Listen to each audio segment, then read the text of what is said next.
తిరువూరు నుంచి కూటమి అభ్యర్థిగా కొలికిపూడి శ్రీనివాసరావు పోటీ చేస్తున్నారు. ఇదే నియోజకవర్గం నుంచి వైఎస్ఆర్సీపీ తరపున నల్లగట్ల స్వామిదాస్ పోటీ చేస్తున్నారు. 2024 అఫిడవిట్ ప్రకారం శ్రీనివాసరావు పోస్ట్ గ్రాడ్యుయేషన్ పూర్తి చేశారు. 2024 అఫిడవిట్ ప్రకారం స్వామిదాస్ పోస్ట్ గ్రాడ్యుయేషన్ పూర్తి చేశారు. 2024 అఫిడవిట్ ప్రకారం శ్రీనివాసరావు మరియు అతని కుటుంబ సభ్యుల యొక్క ఆస్తులు 1,72,88,000 ఉన్నట్లు పేర్కొన్నారు. 2024 అఫిడవిట్ ప్రకారం స్వామిదాస్ మరియు అతని కుటుంబ సభ్యుల యొక్క ఆస్తులు 3,03,37,353 రూపాయలు ఉన్నట్లు పేర్కొన్నారు.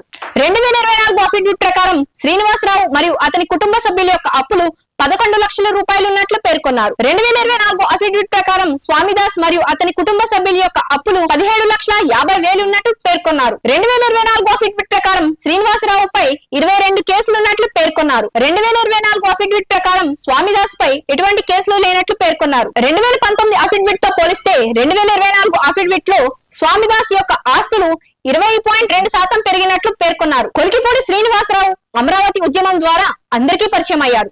సోషల్ యాక్టివిస్ట్ గా పనిచేస్తూ తెలుగుదేశం పార్టీ సానుభూతిపరుడుగా పేరు తెచ్చుకున్న ఇతనికి తొలిసారి ప్రత్యక్ష ఎన్నికల్లో పోటీ చేస్తున్నారు. కృష్ణా జిల్లా తిరువూరులో సీనియర్ రాజకీయ నేతగా ఉన్న స్వామిదాస్ 2 సార్లు ఎమ్మెల్యేగా గెలిచారు. ఈయన భార్య నల్లగుట్ల సుధారాణి జిల్లా పరిషత్ చైర్మన్ గా కూడా పనిచేశారు.